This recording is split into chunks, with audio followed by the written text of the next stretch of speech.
అందరికీ నమస్కారం. ఈరోజు మనం చెప్పుకోబోయే కథ నాకు నా మరదల్నిచ్చి పెళ్లి చేయి మూడవ భాగం. కథలోకి వెళ్ళబోయే ముందు మీరు కనుక మన ఛానల్ని ఫస్ట్ టైం చూస్తున్నట్లయితే తప్పకుండా మన ఛానల్ని లైక్ చేయండి, షేర్ చేయండి, సబ్స్క్రైబ్ చేయండి, బెల్ ఐకాన్ క్లిక్ చేసి ఆల్ అనే బటన్ని ప్రెస్ చేయడం మర్చిపోకండి. కథని ఎక్కడ స్కిప్ చేయకుండా వినండి. మరి కథలోకి వెళ్ళిపోదామా? దీనికి ముందు 2 భాగాలు అప్లోడ్ చేసి ఉన్నాయి. మీరు వినకపోతే విని ఆనందించండి. మరి ఆలస్యం చేయకుండా కథలోకి వెళ్ళిపోతాం.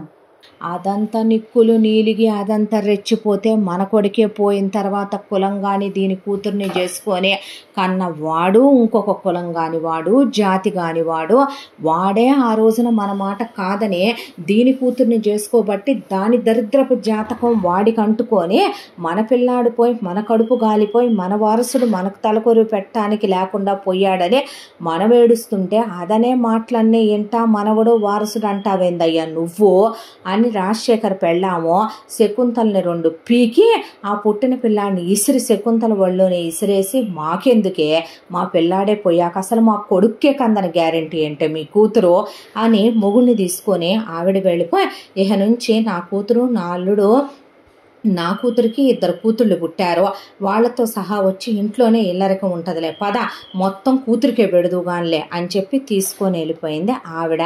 తీసుకొని వెళ్ళిపోయిన తర్వాత నా మనవణ్ణి నేనే పెంచుకుంటాను అన్న శకుంతల మళ్ళీ స్టోరీ రిపీటు అన్నట్టుగా రూపని ఎలా పెంచేదో చిన్నప్పుడు సేమ్ మళ్ళీ రూప కొడుకుని అలాగే పెంచటం మొదలుపెట్టింది. రూప ఎలాగైతే మాట్లాడదో నోరు తెరిసి రూప కొడుకు ముఖేష్ కూడా నోరు విప్పి మాట్లాడో పిల్లాడికి కావలసినవన్నీ ఒక యువరాజులాగా ఎదురెదురు వెళ్ళి మొత్తం శకుంతలే చూసుకొని పిల్లాడిని ఈసారి పెద్ద కాన్వెంట్లో వేయించింది ఆ పక్కనే ఉన్న ఊరిలో. ఇంత దాంట్లో రాఘవరావు గారు మాత్రం ఒకవైపున అంతోటి పంటలేమీ పండే పొలాలు కాదు, పైగా ఒకవైపున తను తన భార్య కొడుకు కోడలో కొడుక్కి పుట్టిన పాప ఇంతవరకు ధర్మం. వాళ్ళ మనవణ్ణి వాళ్ళు తీసుకెళ్తానన్నారు, కాదంది ఇక్కడుంచిందే. వాళ్ళ 5 ఎకరాల పొలం అబ్బాయి సొంత కౌలుకి వేసినా కూడా వాడి తిండి బట్టకి సరిపోతుందేమో, వాడి చదువులకి లక్షలు పోయిచ్చి చదివించేంత వాళ్ళ పొలం మీద అయితే రాదు.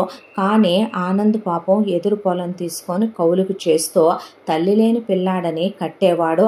అంతా దాంట్లో పిల్లాడికి ఖరీదైన బూట్లు, ఖరీదైన చెప్పులు, ఖరీదైన బట్టలు, పిల్లాడికి అన్ని క్లాస్గా ఉండేలా ఏసీ రూములు. శకుంతల ఇదంతా బాగానే ఉంది. మరొక వైపున భూమిని ఒక రోజున ఆడుకుంటుంటే భూమిని అలా చూసి పిల్లాడిని ఇలా చూసింది. చూసిన తర్వాత ఇక మాట వరుసకి 2 బావలు ఉన్నారుగా, రేపొద్దున పెద్ద అయితే ఏ భావం చేసుకుంటుందో ఇదని పక్కింటి ఆవిడ దూల కొద్దీ పంచదార కప్పు వచ్చి నోరు తూలిందే. దాంతో శకుంతల ఎవరో చేసుకోవటం ఏంటి, దీని కొడుక ఇదే పెద్ద పనికి మాలిందే, పొలాలెంట గట్లెంట తిరిగి దీనికో చదువు లేదు సంధ్య లేదు, నా మేనల్లుడేమో దయతరిచి దీని మెళ్ళలో తాళి కట్టి దీనికి ఆ గాలి వెధవని కన్నాడు, ఇది మళ్ళీ వాణ్ణి గాలి వెధవలాగే తయారు చేస్తుంది. ఎప్పుడు చూసినా క్రికెట్లు ఆడటం, పొలాల వెంట తిరగటం, స్కూల్ నుంచి పారిపోయి రావటం, వాళ్ళ తాత మేనమామ తీసుకెళ్ళి స్కూల్లో కూర్చోబెట్టి రావటం. ఏంటి తాత చదువుకునేది అని అమ్మ చెప్పిందని మామిడికాయలు, ఉసిరికాయలు, చింతకాయలు కొట్టుకుంటూ తిరిగే ఈ పనికి మాలిన ఎదవ దాన్ని చేసుకునేదే. నా పెద్ద మనవడిని సిటీ స్కూల్లో చదివిస్తున్నాను, నా పెద్ద మనవడు ఇంగ్లీష్ మీడియం చదువుతున్నాడు, రేపు వాడు గొప్పోడవుతాడు, పెద్దోడవుతాడు, వాడిని రేపొద్దున నేను చాలా పెద్ద స్థాయిలో చూడాలనుకుంటున్నాను, ఎవరినో ఇచ్చి ఎందుకు చేస్తాను, నా మనవరాల్ని వాడికే ఇచ్చి చేస్తాను. వాడి బాబు కొన్నది 5 ఎకరాలుంటే నేను నా కూతురికి ఇప్పించింది 5 ఎకరాలుంటే నా కొడుక్కున్న 20 ఎకరాలు ఎవరిది, ఈ ముష్టిది ఎటు గొడ్డు మొద్దే కదా, కూతుర్ని కన్నా ఏ ఆడదైనా గొడ్రాలు లెక్కే అంటారులే పెద్దోళ్ళు. ఇది వారసుని కనలేకపోయినా దీన్ని ఇంట్లో ఉంచి ఎందుకు కాపురం చేయనిస్తున్నానో, ఇది కన్నా ఆ కూతురు నా కూతురు కొడుకుని చేసుకోవటానికి పనికొచ్చుద్ది కాబట్టి ఏయ్ నీకు ఇదే చెప్తున్నాను, బావే నీ మొగుడు, అర్థమవుతుందా? అరే నాన్న నీ మరదలే నీ పెళ్ళామమ్మ బంగారు కొండ, గుర్తుపెట్టుకోమ్మా, దేన్ని ప్రేమించుకున్నా వేషాలు వేద్దాంలే, చిన్నత్త కొడుకున్నాళ్లే, ఆడితో కాలు జారదాంలే, పక్కకి వెళ్దాంలే, లేదా ఊళ్ళో ఎవడి మీదైనా మనసు పడదాంలే. ఉసే పనికి మాలిందానా, అది మనవరాలే, మన పరువే, ఏం మాట్లాడుతున్నావే? ఆ రోజు నీ చిన్న కూతురు కూడా నీ పరువే. మరి నీ చిన్న కూతురు గురించి నేను అంది ఇది కాదా? ఎంతైనా నీ చిన్న కూతురికి చదువు సంజ లేదు, ఎప్పుడూ రోడ్లంట పొలాలంట తిరిగేది, ఎవడితో కాలు జారిందాన్ని నా మేనల్లుడు చేసుకున్నాడో ఎవరికి తెలుసు అనే పాటికి ఆనంద్ అమ్మా అని చెయ్యెత్తేసరికి పెళ్ళున రాఘవరావు 2 తీసేసరికి నువ్వు పెంచిన పెద్దది కరెక్ట్గా ఉంది, మేం పెంచిన చిన్నది చెడిపోయిందా? ఏం మాటలు శకుంతల, నువ్వు కూడా అయ్యే. ఊళ్ళో వాళ్ళంతా నీ చిన్న కూతురు కళ్ళా కపటం లేదేమో కానీ ఎప్పుడు ఎవరు మగపిల్లలతోనూ తప్పుగా ప్రవర్తించింది లేదో. ముందే అందరినీ అన్నయ్య నీ శుద్ధి కస్తూరే, అయినా నీ పెద్ద కూతురికి నువ్వు కోటీశ్వర్ల సంబంధం చేసుకున్న పనికి మాలిన నీ మేనల్లుడు పని పాట చెయ్యని ఎదవనిచ్చి చేసినా నువ్వన్న మాట కోసం చేసుకోలేదా? కాపురం చేయలేదా? చేతులు కాళ్ళు కాల్చుకొని దాని వంటేదో అదే చేసుకుంటా దాని పిల్లాన్ని పెంచుకోవట్లేదా? చదువుకోవట్లేదంటే చదువు రానోళ్ళందరూ పనికి రానోళ్ళును, చదువుకునే వాళ్ళందరూ గొప్పోళ్ళు అయిపోతారనుకుంటే తప్పు కాదా అని వెళ్ళారు ఊళ్ళో వాళ్ళు. నీ బతుకే అంత, నీ జన్మే అంత పనికి మాలిందానా అనేపాటి కోడలు కళ్ళల్లో నీళ్లు పెట్టుకొని గొడ్రాలని ఆ అమ్మాయి కట్నం తేలేదని అనేసరికి ఆ అమ్మాయి మనసు చివుక్కుమంటే, పట్టించుకోకమ్మా, నన్ను చూసి క్షమించో, నువ్వేంటి మహాలక్ష్మివి, నువ్వు ఏడిస్తే మాకు కలిసి రాదు తల్లే, నీకు దండం పెడతానంటే వద్దు మామగారు అని లోపలికి వెళ్ళిపోయింది కళ్యాణి. అమ్మాయిని ఓదార్చుకో అని ఆనందని పంపించి, ఏరా పనికి మాలిన ఎదవా, అలా కూర్చొని ఆకాశంలో చుక్కలు లెక్క పెడితే నీ పొలం నా కొడుకు సాగు చేయటం ఏంట్రా, ఎదవన్నర ఎదవా, ఆ పొలం గురించి పట్టించుకొని నీకు పెళ్ళాం కొడుకు ఉన్నారు కదరా దరిద్రుడా, అలా రోడ్ల మీదకి వెళ్ళి పడుకుంటావో, లేదంటే ఫుట్పాత్ల మీద పడుకుంటావు, పొలం గట్ల మీద గుడిసెల్లో పడుకుంటావో, లేదంటే గుళ్ళో ప్రసాదాలు తిని పడుకుంటావు, పెళ్ళాం పిల్లలు ఉన్నారనుకుంటున్నావా సచ్చారనుకుంటున్నావా దరిద్రుడా, ఏముందని ఆలోచిస్తున్నావురా, ఆకాశంలో నీ దినమేమైనా ఉందా అక్కడ, పోడం బొకల వెధవా అనేపాటికి మనం ఒకటి అనుకుంటాం మావయ్య, ఆకాశం చాలా అందంగా ఉంటుంది. ఎంత అందంగా ఉంటుందో తెలుసా? ఆకాశంలోని అణువణువు స్పృశించిన వాడికే తెలుస్తుంది ఆ అందం ఎలా ఉంటుందో, ఆ అందం ఎంత అద్భుతంగా ఉంటుందో. సడన్గా ఆకాశంలోకి మేఘాలు ప్రవేశిస్తాయి, ఆ తరువాత ఆకాశం రంగు మారిపోద్ది మావయ్య. కనీసం ఆకాశం మన కళ్ళ ముందు ఉందలే అనుకుంటామా, ఆ తర్వాత ఆకాశం చీకటైపోద్ది. పోనీ మనమన్నా అలా బతికేయగలం అనుకుంటామా మామయ్య? ఈలోపు మన కళ్ళ ముందుకి కారు మబ్బులు కమ్మేసుకుంటూ వచ్చేస్తాయి. వాటితో దరిద్రమే అనుకున్నా సరే వాటి కిందే మనం బతకాల్సి వస్తుందా? ఆ తర్వాత వాటిల్లో నుంచి మళ్ళీ మబ్బులు పుట్టుకొచ్చేస్తూ ఉంటాయి. వాటిని పెట్టుకొని మన జీవితాలను లెక్క తీసుకుంటూ రావాలి. ఏంటో జీవితం, వెధవ జీవితం, వెధవ మిచ్చ అనేపాటికి ఏంటి నీ ఎదవ సోదే అని ఆనంద్ అన్నాక, మీకు అలాగే ఉంటుందిలే అనేసి అక్కడి నుంచి లేచి వెళ్ళిపోయేవాడు మోహను.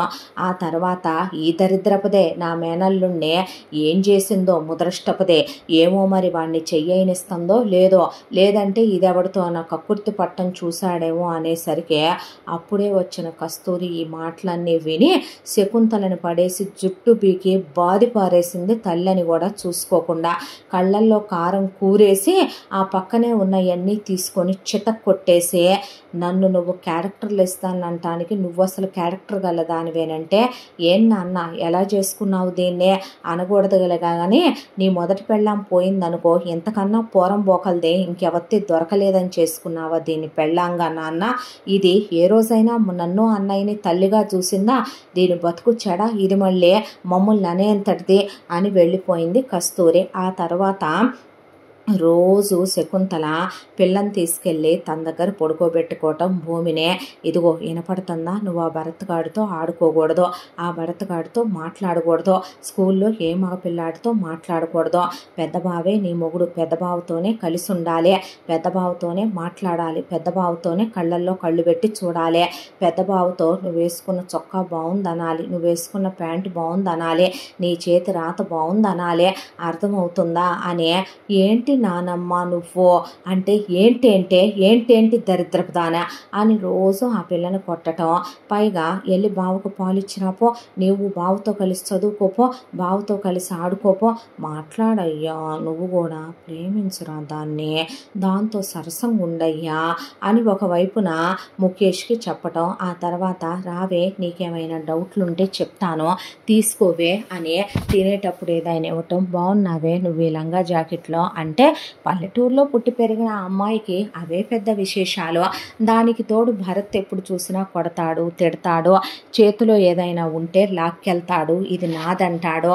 మాయా నీ జేబులో నుంచి 1000 రూపాయలు తీసుకున్నానంటే ఉరే పురుగులు ముందుకురా, అత్త బీరువాలో 5000 ఉన్నాయి తీసుకో అల్లుడు అందలే అనేసరికి కళ్యాణి పర్వాలేదులేండి, మనకి ఒక కొడుకుంటే ఇచ్చుకోమా ఏంటి అనేసేది కళ్యాణి. ఈలోపు తాత నీ జేబులో 1000 తీసుకున్నా, అది కాదురా పోవయ్యా, మాకివ్వవా ఏంటి అనేసేవాడు భరత్. ఇంత దాంట్లో మేనల్లుడంటే ఆనంద్కి కళ్యాణికి, మనవడంటే రాఘవరావుకి పంచప్రాణాలు. భూమి అన్న కూడా చాలా ఇష్టం ఆనంద్కి, ఇటు రాఘవరావుకి కళ్యాణికి కూడాను. కానీ భూమి మాత్రం ఎప్పుడైతే శకుంతల పదే బావేని మొగుడు నువ్వు బావనే ప్రేమించాలి, చూడు పెద్ద బావ ఎంత ఫ్యాషన్గా ఉంటాడో, ఎంత అందంగా ఉంటాడో, ఎంత బాగా ఇంగ్లీష్ మాట్లాడతాడో, ఎంత బాగా చదువుకుంటున్నాడో, ఎంత బాగా సిటీలో చదివిస్తున్నామో అన్న మాటలకే మెల్లమెల్లగా తెలియకుండానే చిన్నపిల్లలు మ్యానిపులేట్ అయిపోతారు. ఇంట్లో వాళ్ళే పదే అదే విషయం గురించి మాట్లాడితే ఎవరికైనా ప్రేమ కలగకుండా ఉంటుందా? అలా భూమి తెలియకుండానే ముఖేష్ని ఇష్టపడటం మొదలుపెట్టిందే. ఆ తర్వాత ఒక రోజున భూమి పెద్ద మనిషి అయ్యిందే. పెద్ద మనిషి అయిందనే విషయం తెలిసి బంతి గ్రాండ్గా పెట్టారు. ఆ బంతి పెట్టిన దగ్గరికి బావలుగా ముఖేష్ భరత్ చేయాల్సిన కార్యాలు కొన్ని ఉంటాయి కాబట్టి వాళ్ళు చేస్తూ ఉండగా భరత్ని తోసేసింది శకుంతల, ముఖేష్తో చేయించేసరికి అన్న కూతురు కోసమనే బంగారపు వస్తువు తీసుకొని మరీ వచ్చేసరికి కస్తూరిని పక్కకి తోసేసి అసలు అంతా తనే అయ్యే చూసుకోవటం మొదలుపెట్టింది శకుంతల. వచ్చిన వాళ్ళకు కూడా చాలా ఇబ్బంది అనిపించింది ఆ చూసిన సంఘటన అంతా. దాంట్లో కూడాను అదేంటి సొంత కూతురు కదా, సొంత చెల్లెలు కదా, రేపొద్దున ఎంత కాదనుకున్నా దాని కొడుక్కే గదు దీన్నిచ్చి చేయాల్సిందంటే ఎవడు చెప్పాడు మీకు? ఈ బజారు దాని కొడుక్కిచ్చి నేను చేస్తానని వాడొక బజారు వెధవైతే అలాంటి వెధవకిచ్చి నేను ఎందుకు చేస్తాను? అయినా అసలు వాళ్ళెక్కడ మేమెక్కడా? మేము మా మనవరాలికి రేపొద్దున ఇప్పుడు నా కొడుకున్న పొలం ఎకరం 25 లక్షలు, ఎకరం 25 లక్షల చొప్పున 20 ఎకరాల పొలం ఖరీదంతా. ఆ మొత్తం వాడి కూతురుది ఎవరిది? నా పెద్ద మనవడు ముఖేష్దే. వాడి బాబుది 5 ఎకరాలు, వాడి అమ్మది 5 ఎకరాలు. రేపొద్దున వాడిని పెద్ద చదువులు చదివిస్తాము, దీన్ని చదివిస్తాము, వాడికి ఇచ్చి పెళ్లి చేస్తాము. వీడే రోజైనా సరిగ్గా స్కూల్కి వెళ్తాడా? ఎప్పుడు చూసినా గాలికి తిరుగుతాడు, గాలి వెధవ. ఇలాంటి వాడికి ఇచ్చి చేస్తామా మేమనేసరికి కొడితే పళ్ళు రాలిపోతాయి. అమ్మమ్మ మా అమ్మని నువ్వు చాలా పెద్ద మాటలు మాట్లాడుతున్నావు, మా నాన్న చేతకాని సన్నాసి ఊరుకుంటాడేమో, నేను ఊరుకోనని ఒకవైపున భరత్ అనేసరికి ఏం చేస్తావురా ఊరుకోకని పిల్లాన్ని లాగి ఒక్కటేసిందే. నా కొడుకునే కొడతావా అని కస్తూరి పడేసి శకుంతల్ని అంతమందిలో బురదలో ఈడ్చి మరీ బాది పారేసి వెళ్ళిందే. దాంతో చిచ్చి ఏం మనుషులు, ఏం కొంపలు, ఏం మాటలు అనుకునే లోపు వెళ్ళే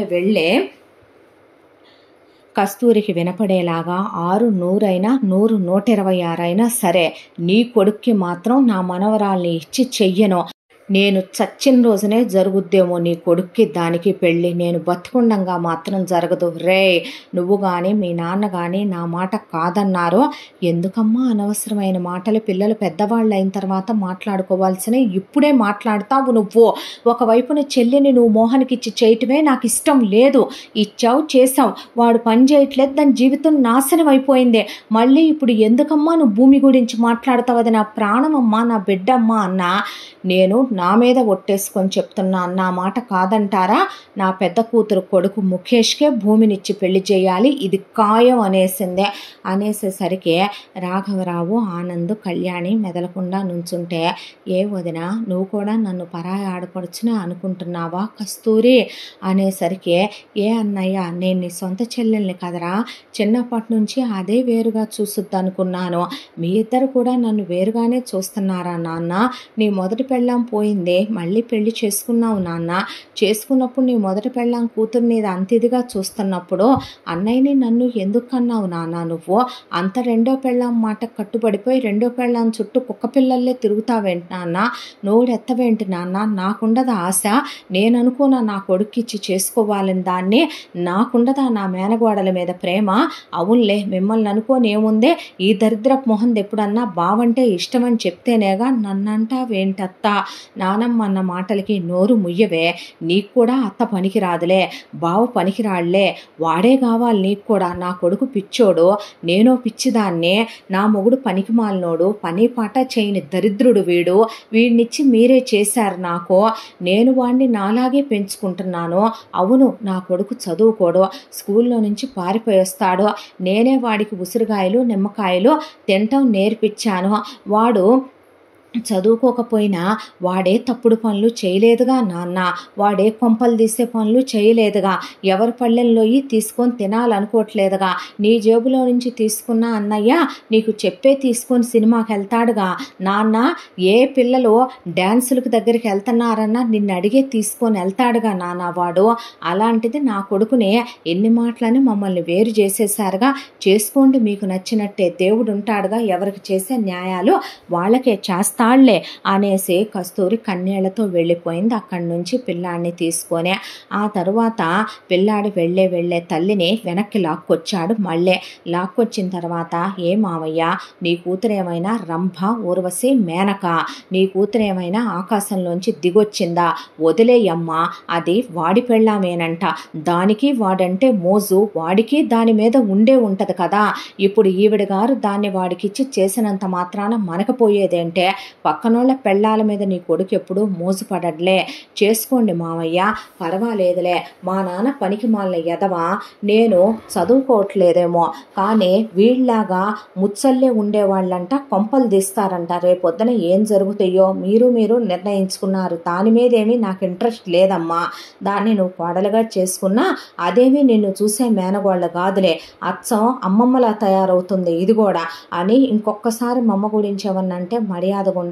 అత్త, నువ్వు అమ్మ తర్వాత అమ్మ అనుకున్నాను కళ్యాణత్త. నువ్వు కూడా మా అమ్మని అంటే ఏం మాట్లాడలేదని. అప్పుడు పిల్లాడు అక్కడి నుంచి వాళ్ళ అమ్మని తీసుకొని ఇహ పదమ్మా వెళ్దాం అనేసరికి చిన్నోడయ్యుండి ఎంతంత మాటలు అడిగాడో వాడు అని బాధపడింది కళ్యాణి. వాడు అడిగిన దాంట్లో నిజమేగా ఉంది, న్యాయమేగా ఉంది.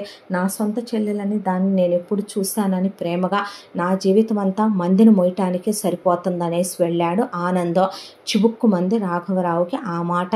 ఇలా రోజులు గడిచిపోతూ ఉండగా ఇంటర్మీడియట్ కంప్లీట్ అయిపోయిన ముఖేష్ ఇంజనీరింగ్ చదువుతానన్నాడు. ఎంసెట్లో ర్యాంకు రాలేదు.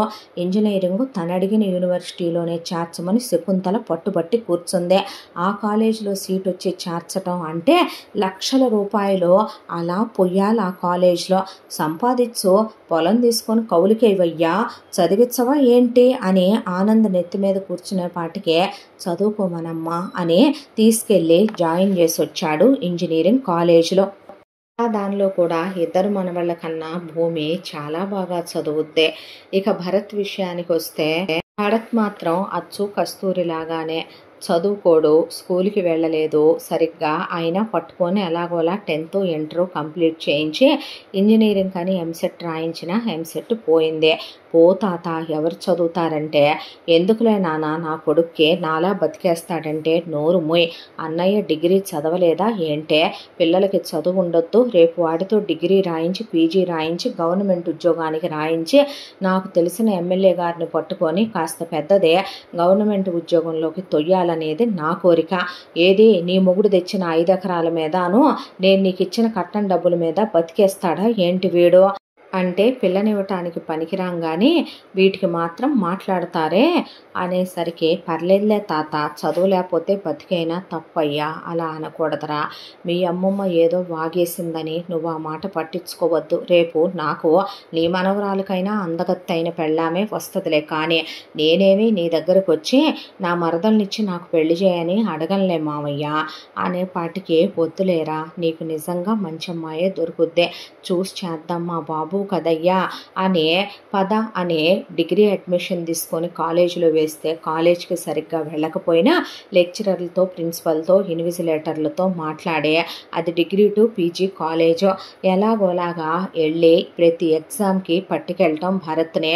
ముందు వారం రోజులు ఒకవైపున రాఘవరావు ఒకవైపున ఆనందు కళ్యాణి కూర్చొని చదివించటం, అన్నీ వచ్చినాయా అని టిక్కులు పెట్టుకోవటం, వెళ్ళే ఆ డిగ్రీ ఎగ్జాములప్పుడు రాయించడం. ఒరై నీ 10th రాయించాం, నీ ఇంటర్ రాయించాం, నీ డిగ్రీ రాయిస్తున్నాం, మా నాన్నవు గదు పీజీ కూడా కట్టు అంటే ఇంకేమన్నా వద్దు అనేసింది కస్తూరి.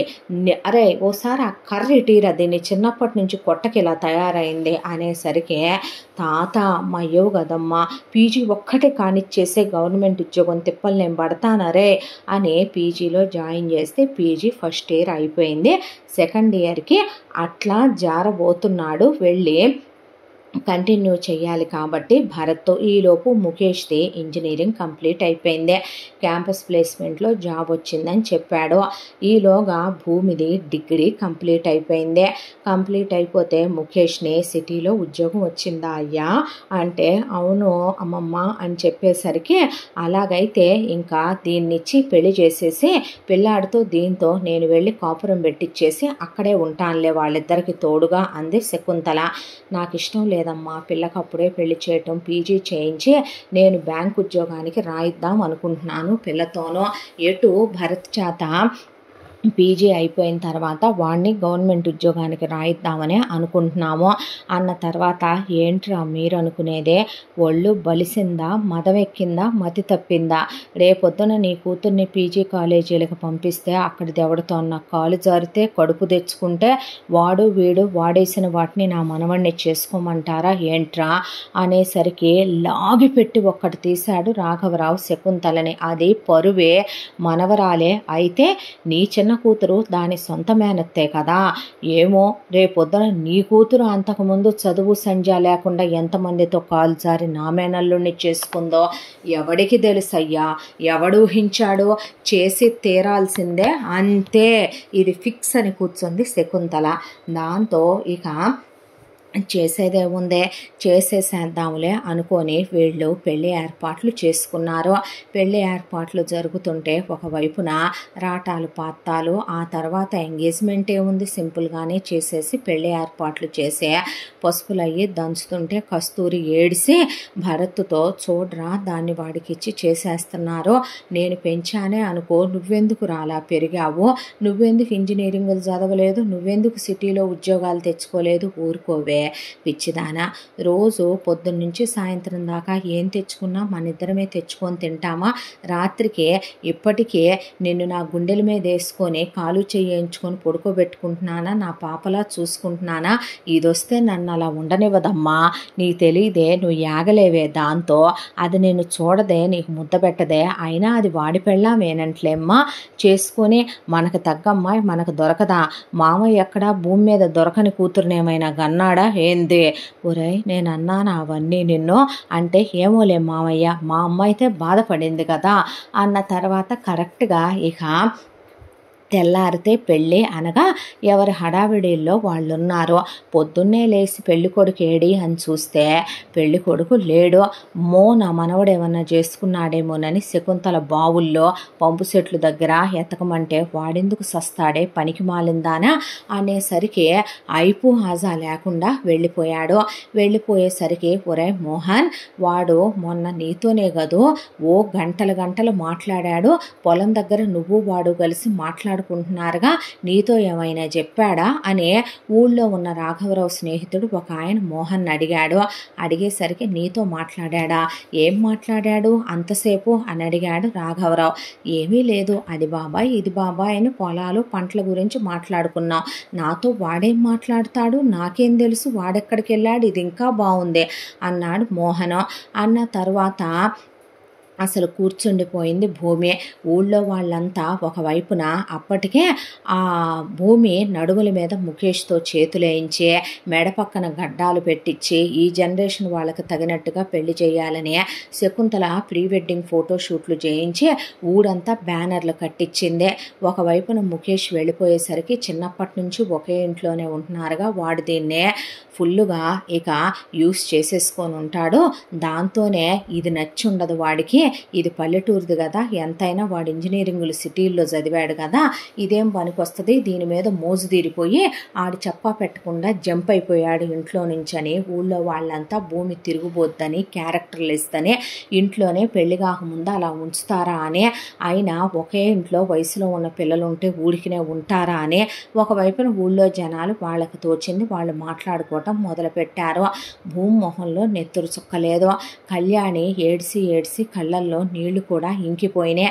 ఎంత దాంట్లో శకుంతల పిల్లాడెక్కడున్నాడో ఎత్తుక్కొద్దాం, అసలు ఏమైందో కనుక్కుందాం, ఒకవేళ దీన్ని చేసుకోవటం ఇష్టం లేదంటే ఏం చేస్తావమ్మా, ఇష్టం లేదంటే ఏం చేస్తావే, ఇష్టం లేదంటే అని గొడ్డలు తీసుకొని మీదకి వెళ్ళిపోయాడు శకుంతల మీదకి ఆనంద్. నరికే అన్నయ్య, పీడ పోద్ది, అసలు దీన్ని మొదటే నాన్న నరకాలి, నరకలా, నువ్వు నరకాలి, నరకలా, పోనీ ఆ గొడ్డలు నాకు ఇటువు, నేను నరికి పారేస్తాను దీన్నే, పీడ పోద్ది అనేసరికి ఆనంద్ దరిద్రపు దాన, శని దాపరిచ్చినట్టు దాపరిచ్చావు కొంపకి, ఏమంటా ఈ మహానుభావుడు నిన్ను పెళ్లి చేసుకున్నాడు, కానీ మా నాన్న మొదటి నుంచి నీ పెంపకాలు ఇలాగే ఏడుస్తే అప్పుడు దాన్ని అలాగే పెంచావు, ఇప్పుడు ఆ ఎదవని అలాగే పెంచావు, ఇష్టం లేదు నేను చేసుకోనంటే ఎవడు వాడికిచ్చి చెయ్యాలని వాడి మీద మోజపడ్డాడో, నా చెల్లెలు కొడుకు నాకు లేకనా నేను వాడిని అడుక్కునేది చేసుకోమని, పాపిష్టి దానా, పనికి మాలిన దానా, ఆ పిల్లతో వాడితో ఫోటోలు తీయించి ఊరంతా నువ్వు ఫ్లెక్సీలేయించి పెట్టించావో,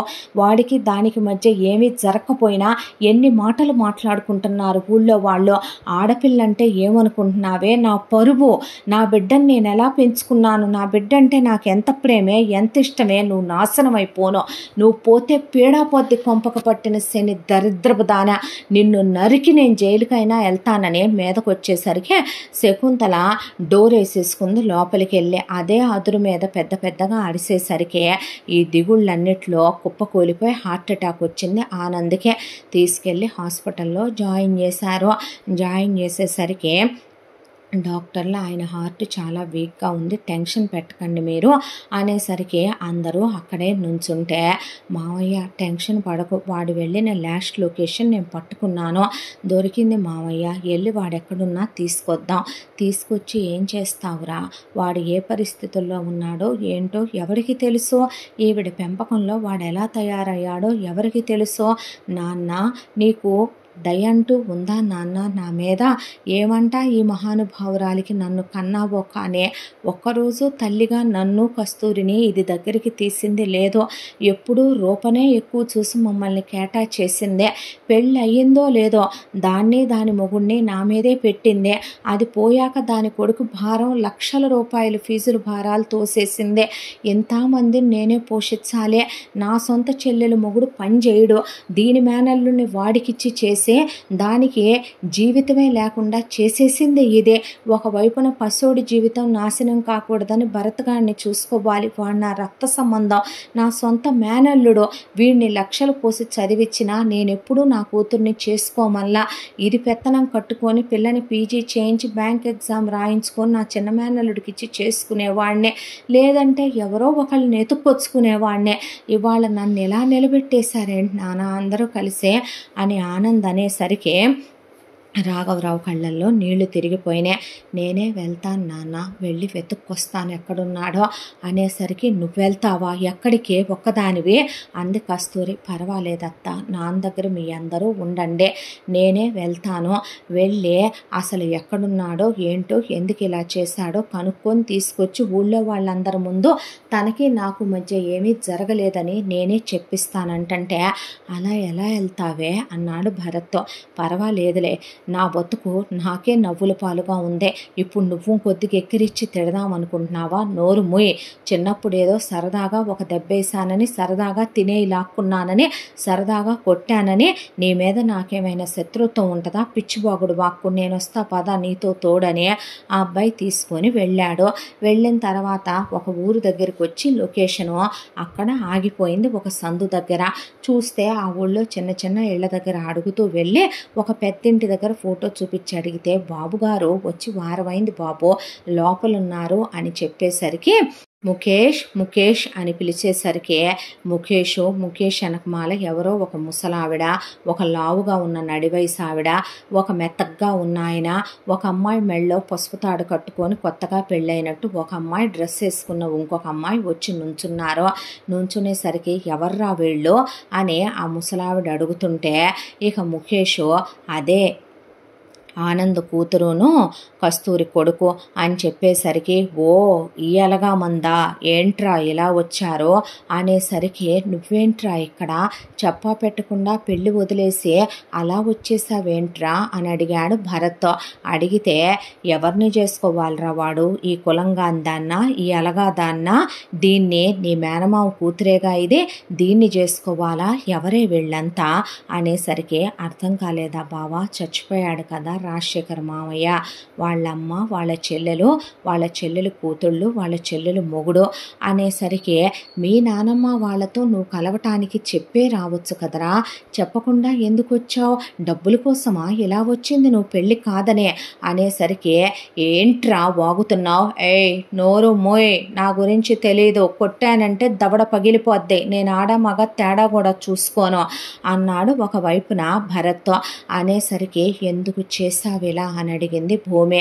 అడిగేపాటికే, ఏంట్రా మాట్లాడవు, కొట్టానంటే నా పద ముందు, అసలు అక్కడ మామయ్యకి ఏమైందో తెలుసా నీకంటే, వదలరా షర్టు అని భరత్ ముఖేష్ కొట్టుకున్న తర్వాత భరత్ని వెనక్కి తోసేసి, ఎందుకు రావాలరా నేను, చిన్నప్పుడు మా అమ్మ నాన్న చచ్చిపోతే మా నానమ్మ తాతయ్యలకి లగ్జరీ లైఫ్కి కోట్ల రూపాయల నా ఆస్తికి దూరం చేసింది మీ అమ్మమ్మ శకుంతల, దాన్ని చెప్పుతో కొట్టాలి, కుక్కను కొట్టినట్టు కొట్టాలి, గుండు గీకి సున్నబొట్లు పెట్టి గాడిద మీద ఊరేగి పనికి మాలిందే, అసలు అదెవర్రా మా కుటుంబ విషయాల్లో కలగజేసుకోవటానికి, చిన్నప్పటి నుంచి మరదలేని పెళ్ళం పెంచారులే ముష్టి పెంపకం, దీని బాబు ఒక అడుక్కు తినే వెధవ, దీని అమ్మ ఒక పనికి మాలిందే, నీ తాత ఒక వేస్ట్ ఫెలో, తాతని మామయ్యనేమన్నా అన్నావంటే నరుకుతా నిన్ను, నోరు ముయ్యరా, ఇంకా నరికావులే కానీ, ఇది బావే నీ మొగుడు అంటే, ఇది వయసుకు వచ్చిన దగ్గర నుంచి ట్రై చేస్తున్నాను దీన్ని వాడేద్దామని, ఇది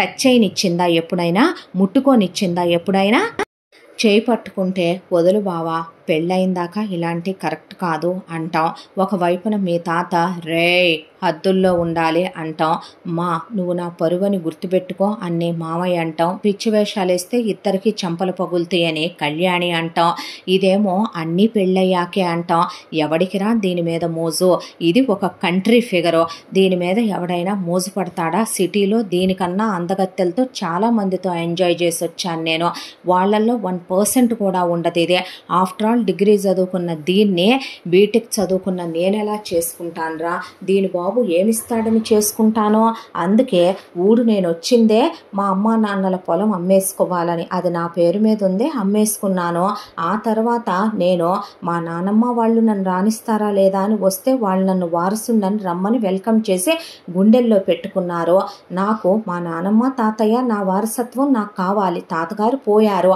నానమ్మ నన్ను వెల్కమ్ చేసింది, ఈవిడ నా మేనత్త పెద్ద కూతుర్ని నేను పెళ్లి చేసేసుకున్నాను, తిను నా భార్య, నా పెళ్ళై 3 రోజులు, మా ఫస్ట్ నైట్లు కూడా అయిపోయినాయి, తన మెళ్ళలో నేనే తాళి కట్టాను, ఒకవేళ పంపిస్తే పంపించరా నీ మరదల్నే, ఇలాంటి రాజుల కుటుంబాల్లో సెకండ్ వైఫ్లు ఉంపుడు గత్తెలు ఉండటం కామనే, రావే ఒక గదిలో నువ్వు కూడా ఉందుగాననే పాటికి కోపంతో రగిలిపోయిన భరత్ దవడలు పగలగొట్టేశాడు ముఖేషే. దాంతో భూమి భరత్ని లాగేసేపాటికే పద వెళదాం ఇక్కడి నుంచి అనేసరికి అది కాదే పదమంటున్నానా నిన్ను అన్న తర్వాత ఎందుకే నన్ను లాక్కొస్తున్నావు, వాడిని కొట్టి తీసుకెళ్ళి ఏం చేస్తావు, కొట్టి తీసుకెళ్ళి వాడిని నాకు ఇచ్చి పెళ్లి చేస్తావా, వాడు వేరే ఆడదాన్ని పెళ్లి చేసేసుకున్నాడు బావా, వాడు సిటీలో ఉన్న ఫిగర్లతో తిరిగేసి వచ్చాడంట, నేను ఆ ఫిగర్లో 1% కూడా లేనంట, మా నాన్నని తిట్టాడు, మమ్మని తిట్టాడు, తాతని తిట్టాడు, అత్తనే నిన్ను తిట్టాడు, ఇంకా ఎంతమందితో అనిపించుకున్నావు, నేను వాడికి ఎప్పుడూ కూడా వాడి రేంజ్ కాదంట, పద వెళదాం అన్న తర్వాత తీసుకొని వస్తే ఆ అమ్మాయి ఏమీ తినక చాలా రోజులైపోయింది. దాంతో తినవే అని టిఫిన్ తీసుకుంటే వద్దు తినాలని లేదంటే తినిపించాడు, మంచినీళ్ళు తాగిచ్చాడు. బస్ కోసం అని కూర్చొనుంటే ఆ అమ్మాయి ఓ షాప్లోకి వెళ్ళి రమ్మను మంచి చేయి పట్టి తీసుకెళ్ళి ప్యాంటు షర్టు తీసుకొని ట్రయల్ రూమ్లోకి వెళ్ళి మార్చురా, బట్టలన్నీ కింద పడి కొట్టుకొని చిరిగిపోయినాయి, చూస్తే బాధపడతారు నాన్న అత్తయ్య అనే బట్టలు మారిపిచ్చి తీసుకొచ్చింది. ఆ అమ్మాయి జుట్టు అంతా సరి చేసుకుంది. ఆ తర్వాత బయటికి వచ్చి ఒక గుడి దగ్గరికి వెళ్ళి కూర్చున్నాక మౌనంగా కూర్చుంది. ఏంటే అలా కూర్చున్నావు అనేసరికి ఒక్కసారిగా గట్టిగా కౌగిలిచ్చేసుకొని భరత్ని వెక్కిళ్ళు పెట్టి ఏడ్చింది. చిన్నప్పటి నుంచి నేనెప్పుడూ వాడి మీద మోజుపడలేదు బావా, వాడిని చేసుకోవాలి అనుకున్నది లేదో, నానమ్మ నీ మొగుడే అని చెప్తున్నా నేను చదువుకోవాలనే అనుకునేదాన్నే, నేను పెద్ద మనిషి అయిన తర్వాత వాడే నీ మొగుడు, వాడినే నువ్వు చేసుకోవాలని చెప్పటంతో ఒకే ఇంట్లో ఉండటంతో నువ్వు నేను కొట్టుకుంటాం కాబట్టి ఇష్టపడ్డ మాట నిజం, పెళ్లి చేసుకోవాలి అనుకున్న మాట నిజం, కానీ అది ఇప్పుడు అనుకోలేదు. నాన్నతో నేనే చెప్పాను పీజీ చేసి బ్యాంక్ ఎగ్జామ్కి రాసుకుంటాను అని, నాన్న సరేనమ్మా అన్నాడు. సడన్గా వాడు ఇంజనీరింగ్ అయిపోయింది వచ్చాడు. వచ్చిన తర్వాత నానమ్మ వాడికి నాకు పెళ్ళంది ఫిక్స్ చేయించింది, ఫోటోషూట్లు అందే, వాడి చేత నడుం మీద చెయ్యించి భుజం మీద చెయ్యించి ఫోటోలు తీయించిందే.